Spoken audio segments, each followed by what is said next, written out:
Coming to you from inside the suites at Globe Life Field, two Rangers broadcasters who come on your TVs every day of the season to talk about the Rangers. If people don't understand the name of it, the other day was 3 a.m. on a bus and you guys were still talking Rangers. Now they're putting down their broadcast mics to pick up the podcast ones because they are still talking Rangers.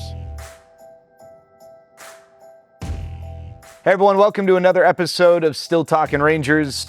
I don't know what episode it is. It is, though. It is, and we are, and you are, and we will be Today.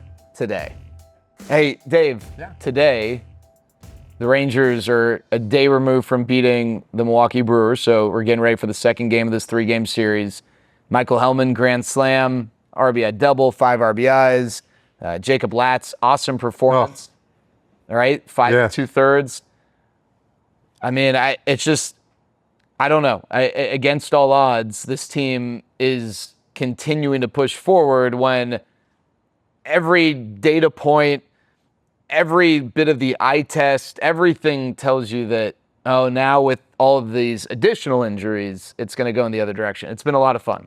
Yeah, it's what makes the game so incredible, man. How many times have we had these conversations, off air, something on the bus, where we look at a pitching matchup and we see it's Jacob deGrom against TBA. They're going to bring some guy up to make a spot start from AAA.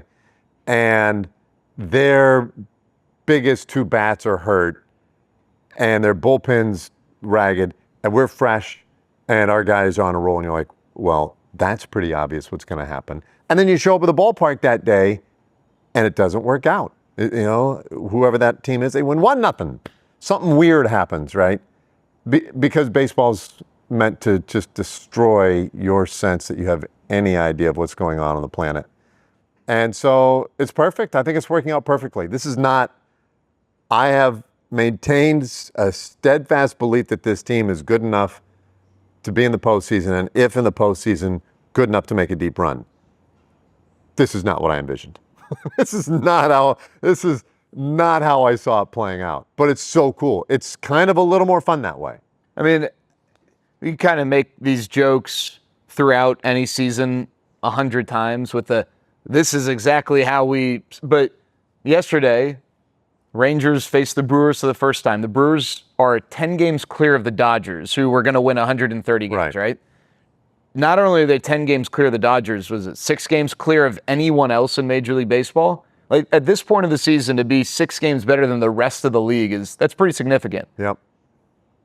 And then you look at their roster, and it doesn't, I don't think you would, if you played match game, let's look at rosters and records and who would you connect. I still don't think you would do that with the Brewers.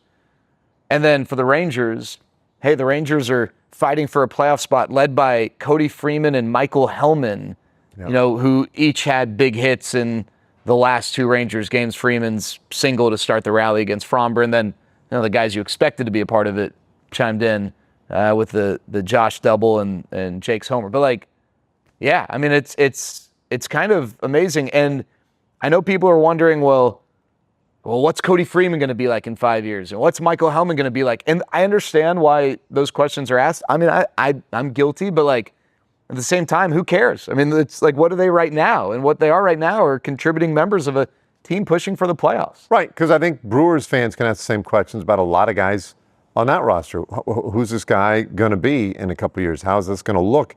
I remember a few years ago when they were kind of capturing everybody's attention, and Rowdy Tellez was a big part of it. And here's Rowdy now, a big part of what we're doing. So you don't know, guys move around quite a bit. And it doesn't matter.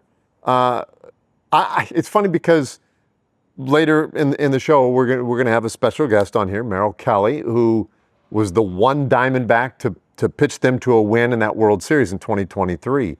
And it'll be really, really fun to chat with him probably about a lot of other stuff. But I was thinking about that World Series. Leody Taveras was in center field every day and was a big part of that whole scene. And Leody was on this team at the beginning of the year. It's been a long time since we've seen Leody anywhere, right? It's amazing how fortunes change, and you have to appreciate the moment when you're in the moment. Enjoy it, celebrate it. There's certain managers and players who talk about after you win a regular season game in June. celebrate it. It's hard to win a big league ball game. You won one, enjoy it. And then let's do it again tomorrow, right? And I think there's a lot to that. So for seasons or just little runs that teams are on or whatever, man, lean into it, have fun. You don't know who's going to stay healthy, who's going to be here. You just don't know how things are going to play out. But it has been wild. You wanted to say Runza. You know I did. About it. You know it. Sidebar, Nebraska. Yeah. We brought this up the other day. I assume you know this. Michael Helman's cousin, Joel Makovica. I mean, What? You didn't know that? I'm sorry. I'm sorry if I overmodulated on the Yeah. audio there. No, I did not know that. He's one of the first. I thought you were about to ask him that. So we had him. We had him on post game yesterday. You were asking him questions. You had the Nebraska tie. Yeah. I thought you were about to ask him that. So I don't know why. He's one of the first college football players I remember. The name. Yeah. But, the neck roll. Yeah. Right? Like anyone with a neck roll back in the 90s, like, you're pretty sweet. But yeah, you got to talk I got about to that. tell you, one night being just absolutely blitzed, and before a Husker game, and all the bars the night before doing their thing, and there's this one crazy lady, she's a little older lady, and she'd play this like little Yamaha keyboard, and she'd do these fun songs, and I can't remember even what the actual song was, but it was Makovica, Makovica, Makovica, Makovica, Makovica, Makovica. Because he was What like was a that god song? there. I don't know. Macarena, the Macarena. Everybody would be doing the Makovica. Yeah, so anyway, holy moly, I did not realize that. It's his cousin. Oh, that's amazing. Yeah. Extra runs is for everybody. One of the things that stood out the other day, and you've been on this for a while, the energy. You just mentioned celebrating wins, right? Cole Hamels was here on Saturday, this past Saturday. And so we had a little sit down with him. I think some of it might be on RSN at some point. But I asked him about coming over to Texas from Philadelphia in 2015. And he said he was rejuvenated by the spirit and energy of the clubhouse. And he mentioned specifically, hey, like these guys, after a game, they win, they appreciate that. They're celebrating it. There's not one right way to do this, right? Right. Every ball club's different. It seems like this team, you can look at Cody Freeman's batting average. You can look at Michael Helman's forget the numbers to some extent. There's an energy that those guys bring that's not quantifiable. You've been on this from day one. This has been a Dave Raymond sticking point of the 2025 Rangers. Yeah. When the team was struggling, where's the energy, right? Who's bringing the energy? It's these guys, right? It is. And Zeke is I think Zeke deserves some credit there too. For real. And because when he plays, right, when he gets a chance to play, he typically, it seems like he's had success. When he gets a little runway, he gets going. I don't know how, and a lot of the analytics would say like it's not sustainable for one reason or another. But he does. When he plays, he has success, and he has a great energy to him. And it's sometimes, too, it's just toolsy guys, right? Sometimes the way they play. And in the case of Duran, just making a play and then showing off the arm the way he does, it kind of gets your attention. It pops the glove, and I think people kind of move out to the edge of their seats a little bit more. So yes, he's got to get credit for it as well. But then it's fun to see the guys who maybe are a little more laid back. Sometimes you can't help but get swept up in a little bit of enthusiasm when it's around you enough. Even if it's not really your thing, you can get swept up into it. Mitch Garver was as flatlined a dude as you could find, right? I mean, he kept it straight all the time. But when there's a lot of fun happening around him and things are going great and you're winning a World Series and stuff, he's going to let the hair out a little bit and he's going to have some fun. And so anyway, not to, bring up any particular guys like that, I probably shouldn't do that. But yeah, I think for the guys who are a little more laid back, they can't help but love it a little bit. It's like when you go to a little kid's birthday party and you just see little kids getting so excited about something silly, trivial to you, but you see the joy and the excitement and you remember this is fun. And there's nothing wrong with having fun. It's okay. It's okay to have fun. And at the end of the day, no matter who's doing it, I still meaningful baseball in September is awesome. Yep. We've had too many. Your first year was 16, right? Mm-hmm. So that was the last year prior to 23 that the Rangers played meaningful baseball after really the trade deadline. Yeah. 2019, you could kind of squint and maybe convince yourself that, but it was really starting to fall apart then, right? 23 was meaningful. Yeah. Unfortunately, I don't think we enjoyed September as much. Agreed. Because it's a very different, meaningful, right? Yeah. There's something very different about being in Houston's position this year. And Houston may end up winning the division. But it's, or Seattle for that matter. Seattle, both those teams are, I guess the holes are becoming bigger, more pronounced, and it's a little frightening what they're going through right now. And the Rangers are in a position where I think especially after some of the big injuries a couple of weeks ago, I think that really just sort of released all the pressure. It's like, well, we can't say now that we're underachieving per se. We're injured. We're not even out there. And so there's no pressure. Show up. If you win a few games, maybe you make it interesting. If not, listen, you got banged up at the end. It wasn't meant to be this year. And man, it just seems to have changed the atmosphere. So you're now the hunter. That's a different, meaningful September than being the hunted and starting to falter. All right, let me ask you this, and then we got to get to our guest. Yeah. If I had to ask you right now, are the Rangers most likely to get in the playoffs by catching Seattle or Houston? Gosh, I don't know. Because and bias aside, I still kind of. So the reason this is an interesting question, the Rangers are a game and a half back of Seattle, 3.5 back of Houston, right? But play Houston 3 times. Now, you got to sweep them to gain 3 games on them, but if you take 2 of 3, you feel all right. Seattle, I wonder if Seattle just went through their really rough stretch. Right. And now they're going to come out of it. Right. Can you expect them to keep sliding this hard? It's just and tough probably when not. It's tough when they start an all-star caliber starter every night. Yeah. Whereas and have an all-world catcher. And yeah. And they have a great line. They really do. Yeah. I kind of think Houston's the. Yeah, I think if you put those two in front of me and said which team is most likely to figure it out, keep it together, and get to the finish line, I'd say Seattle. Right? I just think I think the raw material there is better. I think they're in a good enough position, even though right now they are struggling. That's a better assortment of guys and such. And the other thing is, Houston. I'll be very interested to see how the clubhouse dynamic plays out in Houston. Mm-hmm. I just think that Framber Valdez thing is more than. It's not totally in the rear view, right? No, you can do your best to ignore it and say we've put it behind us, but it's in that clubhouse. Yeah. And there's nowhere to go. Those guys are together on the plane, in the hotel, and in the clubhouse every day, and they have to look at each other and they have to play for each other, and that's a very weird dynamic. Yeah. So I don't know. Joe Espada, the day that Valdez pitched here, his pregame session with the media lasted, it was 1:42 seconds, I think. And it was done.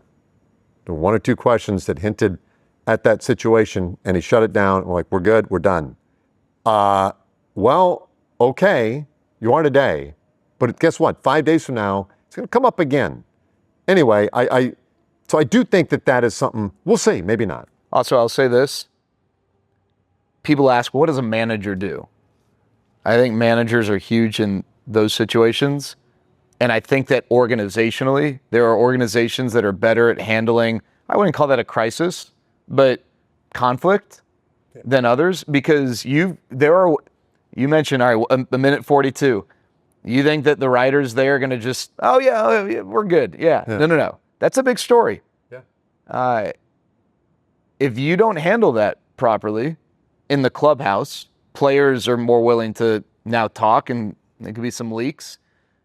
But also publicly, there are right ways and there are wrong ways to handle a situation like that. If you want to shut it down, shutting it down isn't the way to do it, right? So I do wonder, the other thing, just materially, the Rangers probably, if they're going to be in it, they're going to end up with a tiebreaker over Houston, right? So that helps. They're not going to have that over Seattle. So they're really effectively a game closer to Houston than what the numbers would suggest, or a game further away from Seattle. They can't finish with the same record as Seattle. You're right. No, you're right. I'd be interested to see what their schedule looks like, both those teams down the stretch. But Houston, Toronto tonight, starting a 3-game series north of the border. All right, should we get to the guy that is helping to make this possible? Yes.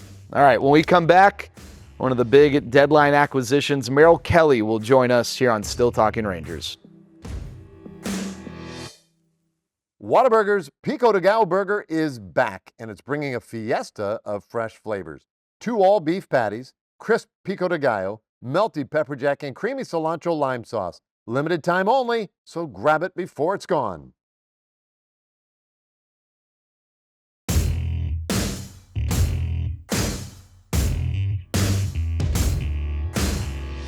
All right, welcome back. We are excited to bring in Merrill Kelly as our guest this week.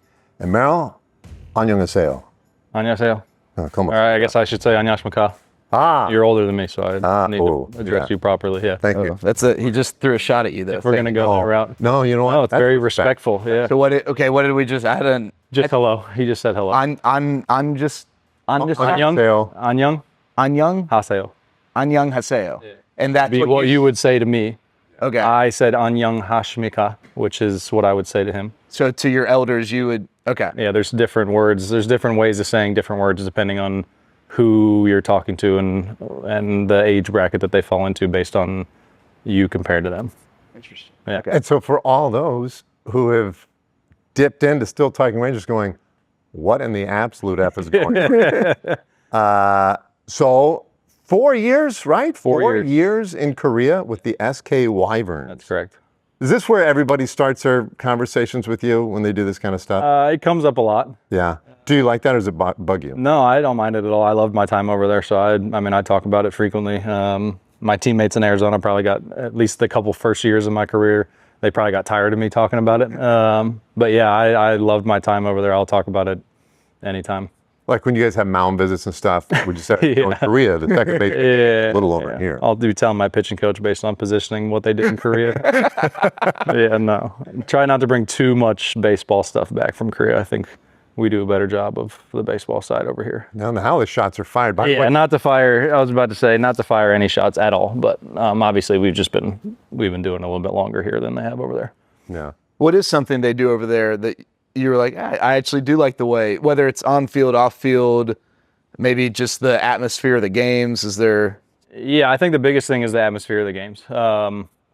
Whether it's really funny dynamic because when the stadium's packed, it's really cool because you'll have just like here, you have half the stadium like we were playing the Astros last series. Half the stadium is Rangers fan, half the stadium is Astros fans, and every hitter has their own hitting song. They call it own fight song. So depending on who's up and what team is up, you'll have half the stadium chanting and singing the same song in unison the whole time that hitter is hitting. And then switch innings, the whole other half of the stadium will be chanting their own specific hitting songs for who's ever up. So that part of it was really cool. Like when we played in the Korean series in 2018, when we ended up winning it, we played in the Jamsil Stadium, which was like the old Olympic Stadium.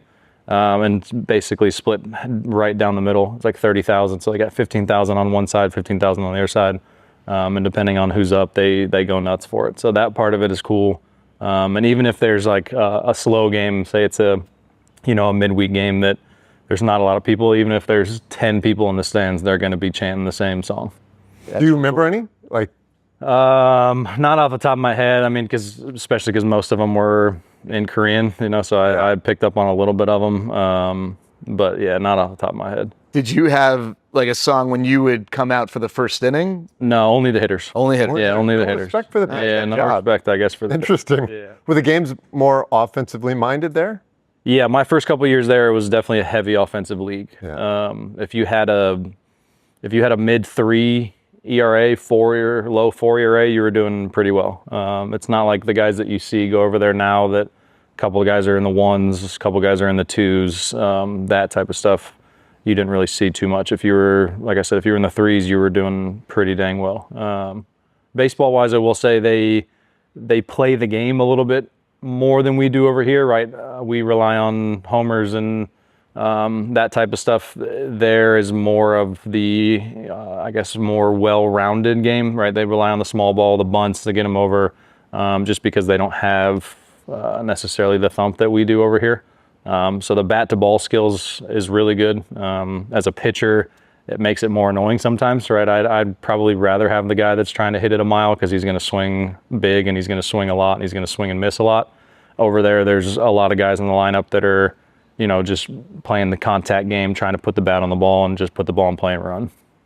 It's interesting. See, it annoys pitchers. I still think I'm terrible. not fully convinced that the power game is, I guess, the way I describe this current era, right, of just lifting, is that great. Like, I think it lets certain pitchers off the hook. If you know how to pitch to guys, you can make that work for you a little bit. And you're just waiting for this one big event to happen. Whereas I just think like the Brewers tried to just break a man's spirit, right? And they're the closest, probably stateside anyway, to what you saw in Korea, I would gather. Yeah, and I think like any sport, well-roundedness is probably the best, right? If you've got a little bit of everything, I think those are the teams that give you the most fits. Like I look at my team from Arizona, right? And I would compare them to a pretty well-rounded offense, right? You've got Ketel Marte, who's going to thump you. You've got Corbin Carroll, who will obviously just hit his 30th homer the other day. But then you've got, the Jake McCarthy's, the Alec Thomases, the guys that are going to put the ball in play. They're going to cause havoc on the base paths, and they're going to work at bats. Perdomo, obviously, is going to work at bats. He's having a little bit of a power surge this year. But I look at a team like that, and, obviously this team too, that you touched on, I think the more well-rounded, obviously, the harder it is to game plan for them. Yeah. So good handles, good shot, good defense, good post play. Is that how we describe your basketball? I don't know about post play. My stature isn't, I don't think, built for post. What was your basketball game like? I was a point guard. I was bringing the ball up the court. I was the drive and dish guy, kind of make things happen. Could shoot a little bit, but not too much. But yeah, I wasn't the guy they were relying on for points. I was, like I said, the guy bringing the ball up the court.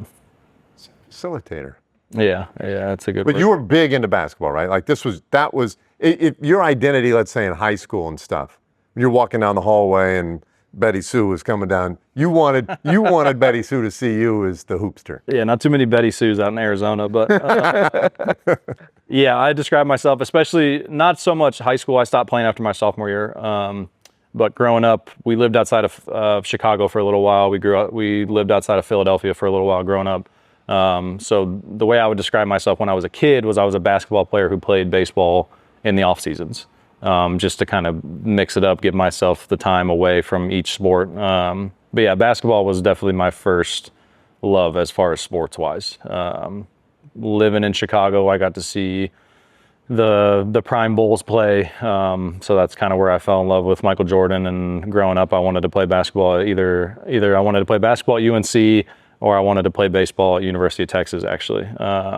But basketball is definitely my first love. I still enjoy it today. I was a Bulls fan growing up, but I've kind of adopted the Suns since I've been there for 22 years now. So you got to go to Jordan Bulls when they're playing with Alan Parsons Project or whatever, the starting lineup and that whole, that was like, because it was on WGN. So I'm here in Dallas and like I'd watch the games, but like I would make sure I was there right like 5 minutes before tip. I wanted to hear Michael That was the thing you want, It was amazing. It was like, that was electric. Yeah, it was a lot of fun. I'm glad looking back on it, I was pretty fortunate to be able to see those guys play, especially with what Jordan is in the basketball world, obviously. But yeah, it was a lot of fun. That's where the love for basketball really was enhanced when we lived there and got to see those guys play. Jordan was a basketball player who played a little baseball in the offseason too.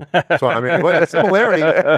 similarity During the right season, there, sometimes, buddy. Yeah. That's kind of crazy. Yeah, I like to think he followed in my footsteps right there. So I want to see, you moved around. Yep. So dad in the hospitality industry. Yep. So I read a book a few years ago. I was like enamored by this. It was a guy who had worked basically in every job you could work in the hotel world and ended up in New York City, but like luxury hotels. And it was like, here's some funny stories, here's some tips, here's some, here are things you can do to maybe enhance your experience or whatever. You ever kind of ask your dad, like, hey, what's the best way to like not game the system, but like, if you want to, that person behind the desk, they can choose to or not to maybe make your experience a little bit better. Maybe upgrade you a little bit. Yeah. No, not too much. I would more ask him. I was more curious about who he had run across in his time. Because I mean, I would imagine I don't know the book you're referring to, but I would imagine my dad could probably do similar. He started as a bellman for the Four Seasons and worked his way up all the way to a GM. Wow. So growing up, he was a GM for the Four Seasons for basically as long as I was through high school. So 20 years-ish, somewhere around there. That's why we moved around so much.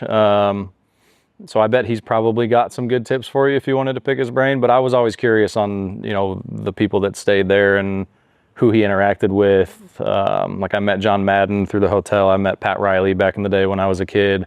That was obviously a big one for me being the basketball player. He says that he shared a elevator with Tupac one time. No way. After he allegedly died or before? Yeah, I don't know. Maybe it was a hologram of him. Okay. But, Man. Go ahead. That would be amazing. and obviously with all the, me being a big sports guy, a kid back in the day, we stay at Four Seasons everywhere. So he obviously had, the Yankees come in and everybody like that. So I would talk to him. When I was a kid, I would kind of pick his brain on who he'd kind of been interacting with at the time. So would he tell you, hey, Merrill, the Yankees are coming. If you want to hang out in the lobby today after school, like you might run into... Okay. No, he was pretty professional when it came to that stuff. He wanted to honor their privacy just like, a good GM should. Yeah. So I don't feel like it's my place to brag, but once I was getting on an elevator in LA and LL Cool J got off the elevator. Was that last year? Yeah. Yeah, I remember you Right? telling We're, me. we're in Beverly Hills or something Yeah. like that.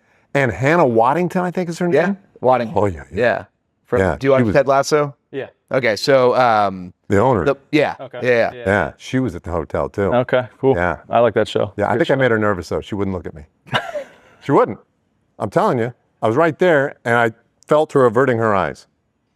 I think, What do you think the reason for that is? well, I think I made her. I have that effect. Yeah. Super attractive, famous women. Yeah. So did you like vacations and stuff as a kid then? Did you do like international travel? Like was Korea your first time or because of your dad's profession, had you been around a little bit? Yes and no. I think the furthest place we went was a place called Nevis.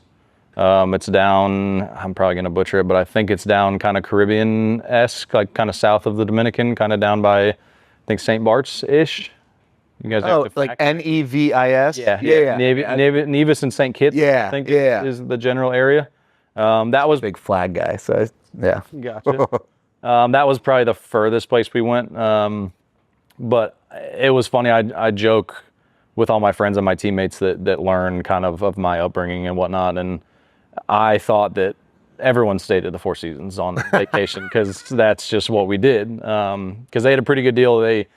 The GM family, whenever we went on vacation, if you stayed at a Four Seasons, you stayed in the room and food were comped. So it made more sense, honestly, man. for us to stay at a Four Seasons than anywhere else because it was probably worked out to be a little bit cheaper based on the deal that we had. So I joke all the time. My mom likes to tell the story that I grew up eating, filet and creme brulee, and I thought that was very normal. And obviously, it wasn't until I got older and stayed at one of those places on my own bill that I realized that, all right, this is not normal. I was very, very, I was very fortunate growing up. I was very blessed to be in that situation, and obviously thankful for my dad that he worked so hard to, be able to put us in that situation. Thinking back to your days, New York Penn League, is that where you started your minor league? Yeah, my first month was there. Yeah. Couple of Waffle Houses nearby, Yeah. whatever the hotels were. Yeah, I had a very, very big reality check when I first got into pro ball. I will say, my parents did a good job of raising us to make sure that we knew how lucky we were. And I think sports does such a good job with that, right? Basketball, I think, helped as well, especially growing up in Chicago. We were going to parts of Chicago that, most of my friends that growing up in the town that I grew up in Lake Forest, Illinois, probably didn't see very much. Just seeing me and my mom hop out of the car and walk into some of the gyms in some of the parts of Chicago that normally we wouldn't be. I think it kind of broadened my horizons a little bit on, a world outside of the bubble that we were sometimes in.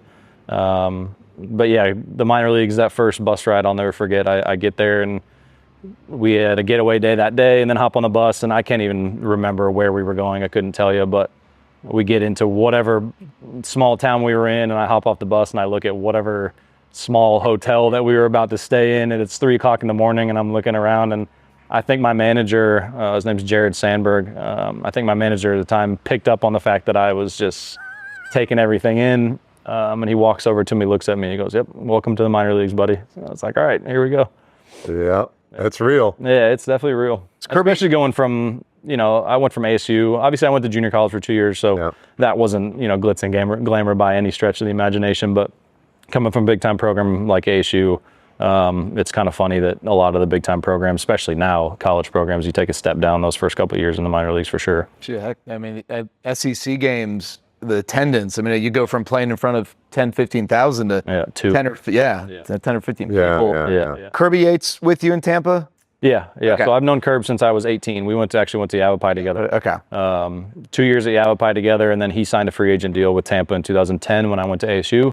And then I got drafted out of there, and then we were basically in the minor leagues together from 11 through my time there, so 11 through 14. Yeah. He was great. I really, he was one of those guys, we had him last year and didn't know, you don't know what you don't know, but I was bummed to see him go. He's the best. Yeah. Both him and his wife, they live in Arizona now. Ashley and his wife and my wife are inseparable in the off season. We see them a lot. But yeah, Kirby is one of the best people. And then remind me of timing, because I was at USC while you were at ASU, but Pat Murphy, your 1 year, had he left yet, or was he still there? That was the year. So he recruited me. Okay. He was there in the fall, and then I wasn't fortunate enough and able to play for him in the spring. A guy named Tim Esme, who was on the staff before that, came back, got his job. But I wasn't able to play for Murph. I was looking forward to it, just based on the stories that I had heard. But I've gotten to know Murph over the last however many years. I always knew I always had a good feeling that he'd be sitting at the helm of somewhere in the big leagues at some point. Which is interesting, because there aren't a lot of that doesn't happen. I mean, it doesn't really doesn't happen. Yeah. You just don't see it. And largely, I think there's a fear that a guy's going to be too rah-rah collegey or something. And I'll tell you, I went to his office yesterday, couldn't get out. It was like 45 minutes to an hour. Yeah, he'll talk, yeah. And you're like, hey, this, and it's fabulous, right? It's everything nerds like me, like that's what you love. But I'm like, good God, this guy has to have something to do, right? I mean, he's talking to me for like an hour. Yeah. But it's enthralling. Everything, he's interested in everything, and he's excited about everything, and you can just tell, like, the guys just must love him. Yeah. When he recruited you, you had to think like, oh, this could be pretty cool. Yeah, I was excited about it. Obviously, especially because at the time ASU baseball was such a powerhouse program. You had guys like Ike Davis and Brett Wallace and Mike Leake, all the guys. Yes. Yeah, Jason Kipnis. Did you overlap with Kipnis? No, so we just missed each other. But I know Kip just from being around the program. Kipnis was hitting like fourth when he came to USC. It was like late in the season. He was hitting like 430 or something. I mean, it was unbelievable. And then Mike Leake would pitch Friday. I think he would DH Saturday, play second Sunday. But, like, he was a big bat for them. I mean, we could never beat ASU. He was a player for sure. And actually, kind of funny story how I ended up at ASU. We were obviously in junior college. I'd taken a couple visits to a couple different places. I'd narrowed it down to the two most interested were UCF, University of Central Florida, and actually U of A. And I was basically about to commit to U of A. And the name Bob Welch. Yeah. So I went to high school with both his sons. His oldest son is my age, and then he has a younger son who's a year younger than me. And his younger son was a freshman at Yavapai at the time. And his family had always been close with Murph. So I was sitting there in my dorm, I think I was playing FIFA. And Riley, Bob Welch's son, texts me and says, hey, expect a call from Murph in like 5 minutes. So I pick up my phone, I look at it, and I say, yeah, whatever. I put it down, keep playing. And sure enough, I get a call from a random number that I don't know. I answer it, and hey, this is Pat Murphy from Arizona State, blah blah blah. And then after that, it was pretty much a done deal. I went on my visit. Cole Calhoun was actually the one to show me around because I went to Yavapai with him as well. And then after that, it was pretty much a no-brainer where I was going. Then Murph talked about Bob Welch yesterday. I didn't realize how close they were. Yeah. They were very, very close. Very close. Yeah. So I knew Bob growing up. obviously was a shame on how he passed. But yeah, I've always been close with his two sons. They played in high school. We played together. And then Riley, like I said, his youngest son went with me to Yavapai. Yeah, that's awesome. Yeah, because Riley's obviously a huge ASU fan because of Murph and just being around the Valley. So when he got wind of the possibility of me going to U of A and being a Wildcat, I'm pretty sure he picked up the phone and called Murph directly and said, "Hey, are you going to let this guy go to U of A?" And I don't know why. I don't know if I wasn't on the radar already for Murph, or if for whatever reason they didn't have any interest. But after that, apparently they did. Andy Lopez, is that who U of A coach was? Yeah. Okay. Yeah. So you've been in the Valley now for how long? We moved there going into freshman year of high school. So basically since I was 14, and I'll be 37 in October. So 22, 23 years now. Right. So a guy who moved around a lot as a kid, but now you've been there for a long time. How shocking was it when you learned you were traded this year? I don't know about shocking, just because, I've been around long enough to know, kind of what happens and how things can happen. And obviously, we have agents, and our team gives us heads ups, and you can kind of see the writing on the wall just based on where the team was and where I was. But definitely an adjustment, just being in Arizona for so long. I wanted to be a D-back for my whole career, just being at home and, having such deep roots there. And I really did enjoy the organization. I enjoyed my teammates, the core of guys that were there, I'd obviously been with for years now. Definitely an adjustment. I think I handled it a little bit better just because I had a pretty good idea that it was going to happen. But I think I've said through this whole process, I think the hardest part for getting traded is the family aspect of it. For us as players, it's pretty simple, right? We have travel secretaries, and we have clubhouse managers, and we have agents, and we have all these people to help us assimilate into whatever team we're going to be. And at the end of the day, walking into any baseball clubhouse is essentially the same, right? The routine is the same. I still play catch. I still work out. I still throw bullpens. The baseball side is pretty much taken care of. The biggest adjustment for me, which we knew we were fortunate playing in Arizona these last 7 years, but going through this experience the last month and a half, I didn't quite realize how fortunate we were as far as the family aspect of it. With my wife having her whole family there, her mom there to help with the kids, we know what all our spots are, where we get breakfast, where we can take the kids, all of that. They're in schools, everything. I think that for me has been the biggest adjustment in getting traded, is trying to navigate, trying to keep my wife happy and sane and calm through this whole process, while trying to find Airbnbs to live in and flights and her flying with the kids and that type of stuff. So that for me and for us in general, I think is the biggest adjustment in getting traded, especially mid-season. I think going into spring training, if we have a full year of knowing where we are, a full off season to prepare, it's like, okay, we know we're going to live here once we get there, and that type of stuff I think would be more manageable. But the mid-season, we're in Arizona one day and we're in Texas the next, that for sure was the biggest learning curve so far. So you had an idea you were going to get traded, and obviously in your position you can eliminate, like the White Sox weren't going to trade for you. The Rockies weren't going to trade for you. Did you have an idea of a few teams though, like your agent letting you know, hey, these three teams have reached out and expressed interest? I mean, I know they're not going to go through your agent for that, but I don't, the communication between Mike Hayes and your agent, did you have an idea that Texas was a possibility, or was that kind of out of nowhere? No, I had a pretty good idea, especially as it got closer and closer to the deadline, right? Like, and now in the age of social media, there's rumors and tweets and everything out there, so it's kind of hard to ignore all of that. And the only way you wouldn't see that is if I just completely shut down my social media. But obviously the further out from the deadline, it was a whole spectrum of teams. It could be the Red Sox, it could be the Mets, it could be the Yankees, it could be all kinds of different places. But as we got closer and closer to the deadline, to the 31st, the picture started narrowing. And then the day of, I had a pretty good idea of where it was going to be. It looked like it was either going to be between here, Boston, were the two teams that I kept hearing the most in the mix. And then I heard kind of down to the wire that if the price didn't come down for Boston, that they were going to be out. But we had heard from see why we'd heard from these guys that they were going to keep being aggressive and that they really wanted me to be here. So at that point, it was we had a pretty good idea of where we were going to go. Seems to have agreed with you, like, Yeah. for all the challenges you just enumerated. Yeah. Has it been a smooth transition? I mean, because there is the similarities, right? You're just pitching, but at the same time, it's a different team, different expectations sometimes, different conversations and vibes, but it seems like it's really worked well for you. Yeah, I think the biggest learning curve is obviously the personnel, right? Different pitching coach, different assistant pitching coach, different manager. Just trying to navigate and trying to understand and pick up as quick as possible how they operate, how they like to talk, what they like to talk about, what they think is important, and kind of the give and take of them trying to get to know me and what makes me tick and what I do well, what my deficiencies are, and kind of being able to blend that as fast as possible, right? When we go into spring training with a team, it's easy. You've got all of camp to figure out what this guy does well and what he needs and how he likes to communicate.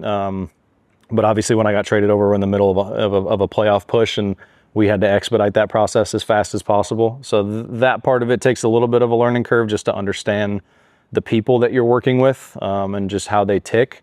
But so far so good. I mean, the guys have all been great. And I think one of the things that I loved about coming over here was it was a much more veteran team than where I was coming from, right? You've got Uvalde, you've got DeGrom, you've got Corbin, just talking about pitchers wise that have all been doing it for a long time. So that was nice to be able to just kind of pick up right where they are and be able to kind of ask them questions about how we operate here. Made it a little bit easier for sure. Can we talk World Series real quick? Let's do it. 23, right? You pitched your fanny off in game 2. Tremendous game. I'm curious your recollections from that game, what you felt. There's like a guy's big league debut where sometimes they say like, well, I didn't feel my feet right until about the third inning. I'm wondering in a World Series game, that kind of scenario, what that was like, what you recall, what your impressions were from that game. And I will just tell you, my impression from that game, the thing I remember from that game, aside from you dominating, and it wasn't that close a game, were those 3 knuckleheads in banana suits behind home plate. Oh, man. Just behind the left-handed hitter's batter's box. So every time they had a shot before you would deliver a pitch, there'd be 3 grown human beings dressed as bananas bouncing around, acting foolish. I thought, this is really not a great look during the World Series. I just didn't love it. But anyway, that's what I remember. Yeah. From that game. I honestly don't even remember that. You don't remember? Yeah, no, I didn't even notice those guys during the game. So that's probably a good, a good thing. Yeah. That's amazing that you wouldn't have even noticed it. Yeah, I didn't even remember that. I had no idea that even happened, to be honest with you. What I remember, I was definitely more nervous for my debut than I was the World Series. Huh.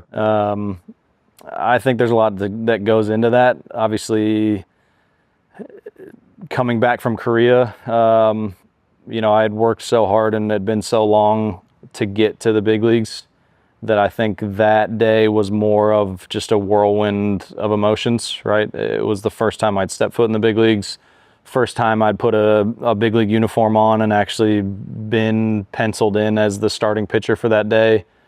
Just a lot of, and having to obviously go to Korea to be able to get back, there was a lot of emotion, a lot of up in the air stuff that I never knew if that was going to happen, right? So I think the debut was a little bit more nerve-wracking than the World Series. And it's interesting. I tell people all the time that for whatever reason, those playoff games and those World Series games were some of the most calm and clear games that I've ever pitched in before. And I think that's just because I tried to go into it with a mentality of, I don't ever know if I'll be back here. I don't know if, obviously people play 15 years in the big leagues and they never experience getting to play in the World Series. So I was really trying my best just to enjoy it as much as I can and just take everything in and not think of it as big of a situation as it was. I was trying my hardest just to treat it like any other game.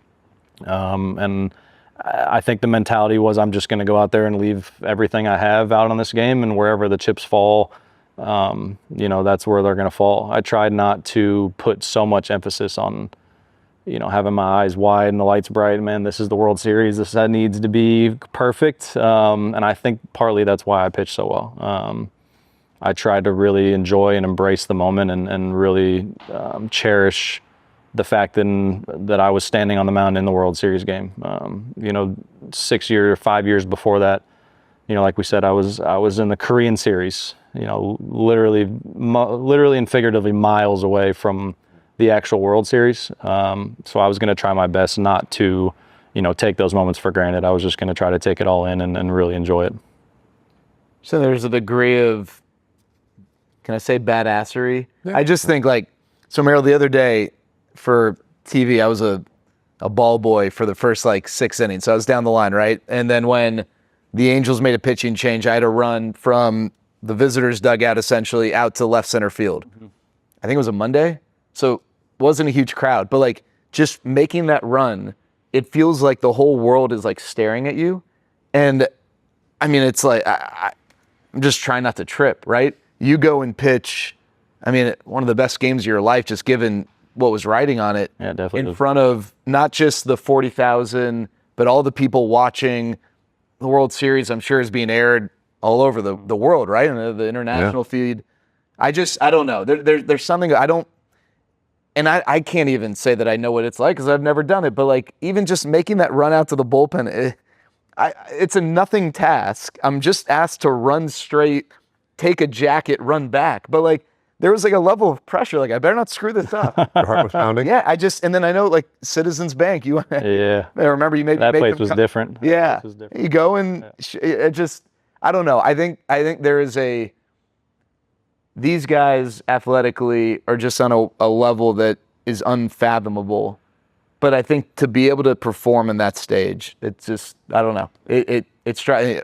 Evaldi, same thing. I also think there's something to be said about it's what we do, right? If you put me in the booth with you during the game, I'm probably going to freeze up. I'm not going to know what to say, when to say it, how to act, the timing of everything. I think it's very similar to that, right? It's something I've done my whole life, and it's something that we've worked for our whole lives, right? It's something that we think about when, you see all the movies, the 5-year-old kids out in the backyard, and it's, bases loaded, 2 outs in the 9th in the World Series. I think it was kind of one of those moments, and it's just something that, it's just at that point it becomes muscle memory, whether it's the World Series or whether it's the first game of the year. It's still, I still had a job to do, and it's something that I've done for a long time now. So I think when people see it from the outside, right, your reaction is man, how do you do that? But at the end of the day, it is still our job no matter what the game is, and it's still something that I've done a million times over. I've thrown, I don't know how many pitches in my life in front of how many people.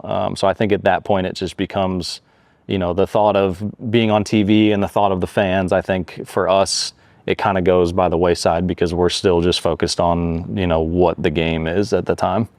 Yeah. Makes sense. It does make sense. And by the way, it is very difficult what we do. Very. I wouldn't be able to do it. I'm not a huge fan of the spotlight, to be honest with you. I don't like, I don't have a public Instagram. I like kind of staying low key. So I give you guys a lot of credit for what you got to do because you got to talk to the camera a lot. That's very sweet. You didn't have to do that, but I'll pay you when we're done. So last thing for me then, because I know we can't keep you all day. Here we are now, inside 20 games to go, right? 15-ish, 17-ish games to play here with this team. We're all very well aware of the scenario. How do you feel about it? How do you see this thing playing out? And what do you think the chances are with this group? I like them, especially seeing the offense come around the last couple of weeks. When I first got here, I hadn't paid attention to kind of what our team stats were. Just being in the National League, I don't really pay attention to what's going on the other side until we make it to the playoffs. But I looked at our team stats and, offensively, we've kind of struggled all year. But when I first got here, obviously we were right in the mix of it, and then we kind of went on that skid. But that's what gives me excitement for this group is we went on that skid and we could have easily just packed it in and said, that's it for the year. And we did the opposite. We started clawing back, fighting back, and to see the surge of runs that we've put up the last couple of weeks, obviously with the pitching that we have, I think, our chances as good as any, especially being only 1.5 games back. I think we're in a position where you could see anything happen. All right, I have a non-baseball question I'll end with. What's something about Korea that would surprise people? And I don't know how much people know about Korea other than they speak Korean. Especially the south part. Yeah. Yeah, maybe a little more. Yeah, we can. But I don't know. What's something that's still. I'm guessing league travel was probably a lot easier than it. Yeah, it was very easy. It was either bullet train or bus. The farthest bus we had is probably 5.5 hours, and the bullet train, if we took it to that same city, cut it in half, probably 2.5 hour bullet train. Culturally, things that you loved or you miss or that maybe you've brought back? Well, I just think the biggest culturally difference is kind of what we touched on in the very beginning of this is the age-related respect factor, right? And some of it is good, and some of it I think can be abused a little bit because there is no rhyme or reason. I think in our culture, it's the type of thing where it's like you have to give respect to get it. And over there, it's not really the case. It's I'm older than you, so you will respect me, which, Dave does that to me all. Obviously respect your elders is a saying that we have here, which is a good thing. But I think that observing that part of the culture was very interesting to me.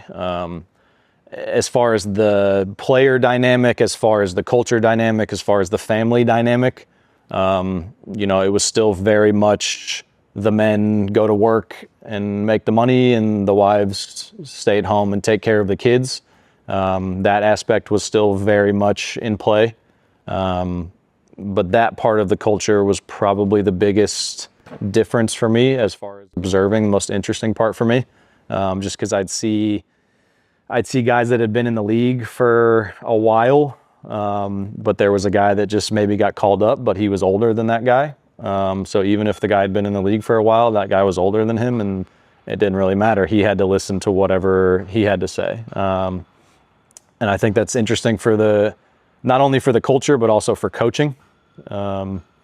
It's a very much yes, sir culture, right? Even if you might not believe or agree with what the information is being presented to you, you don't really have a choice but to say yes, even if maybe it's a head shake and then you go do something else. In that moment, there's not really much up for discussion. It's very much one-sided, which that I don't necessarily love, just being where we come from. It's not how we operate. But as far as the rest of it, I mean, the people of Korea are very nice. They're very welcoming. If you take away, that type of the dictatorship aspect of it, the rest of the culture is no pun intended there, but no pun intended there. But yeah, otherwise they're very welcoming. They're a very childlike culture. Everything is very exciting. They love baseball. I love the food. Me and my wife still eat Korean barbecue, probably too much. But we're there probably at least once a week in the off season. It's kind of our go-to if we can't figure out, what to eat. We kind of just default with Korean barbecue. We've got a couple spots in Arizona, but I loved my time over there. I joke with my wife now. I still am working on her on this plan, but if I need 3 more years in the big leagues to get 10 years, like I said, I'll be 37 in October. That would be age 39 if I get my 10 years. And then my plan is to go back to Korea for 1 more year when I'm 40, play 1 more year there, and then officially hang it up. That's the tentative plan right now.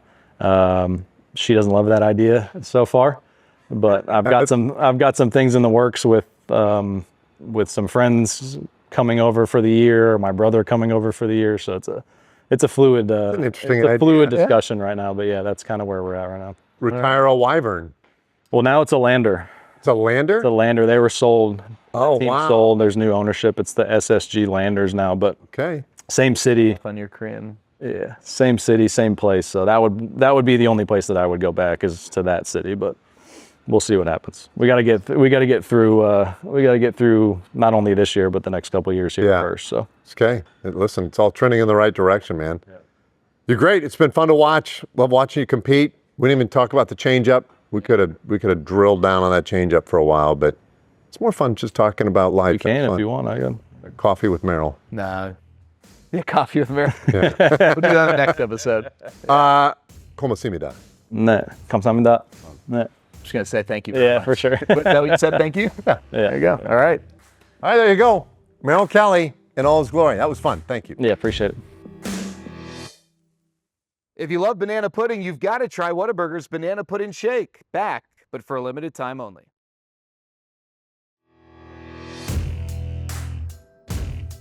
All right, well, it's great talking to Merrill, and I can't help but think whenever he takes the mound and pitches well, which has basically been every start he's made, with the exception of the Phillies game, it's like Jordan Montgomery in 2023. We think about what he did in the postseason, coming out of the bullpen in Game 7 against the Astros and just helping to set the tone against Tampa. But Jordan Montgomery pitched his tail off in September to help the Rangers even be in that position. And Merrill Kelly is pitching his tail off to help the Rangers fight for a playoff spot. It's crazy, man. It's crazy. When you're at that trade deadline, you're thinking, what does this team need? And Eovaldi's chasing a Cy Young. You were clicking on the pitching side. And CY goes out and he gets 3 pitchers. And who knew that the Little Rascals were coming?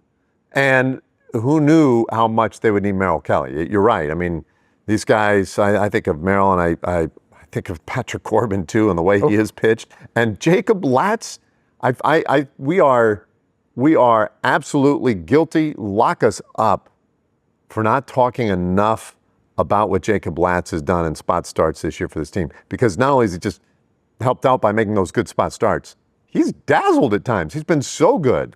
That start against Milwaukee, 5 2/3 scoreless. That's one of the top offensive teams in the game.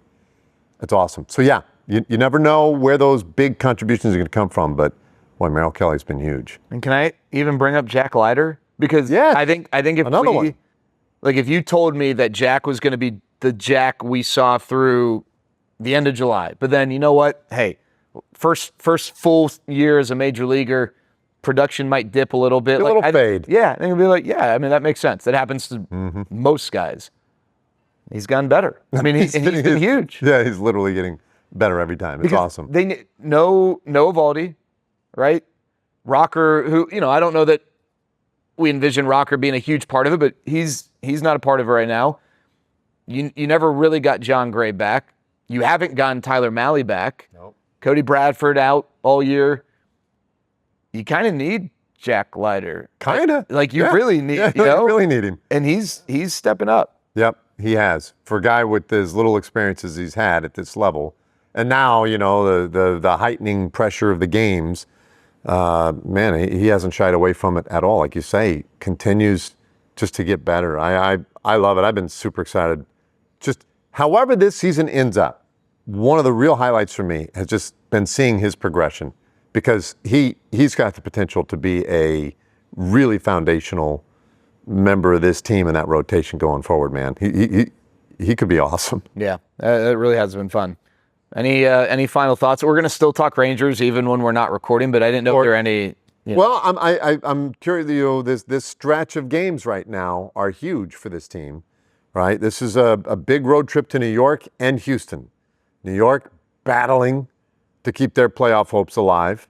It seems like they have tried a number of times to relinquish their wild card position, but nobody's willing to take it. So maybe it's going to take somebody from the American League to knock them off the perch. I don't know, but that's going to be a really, really big series in New York. And then 3 in Houston, and it's very possible that the margin at that point is achievable going into that series.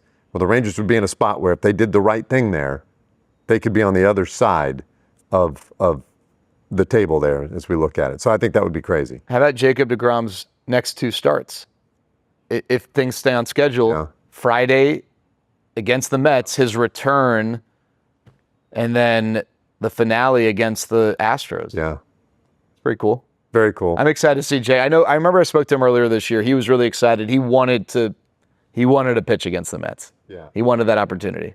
Yeah, he should. You were working. I had to watch his start the other day against Houston because we didn't get to work. And they spent most of the game talking about his Hall of Fame candidacy or lack thereof.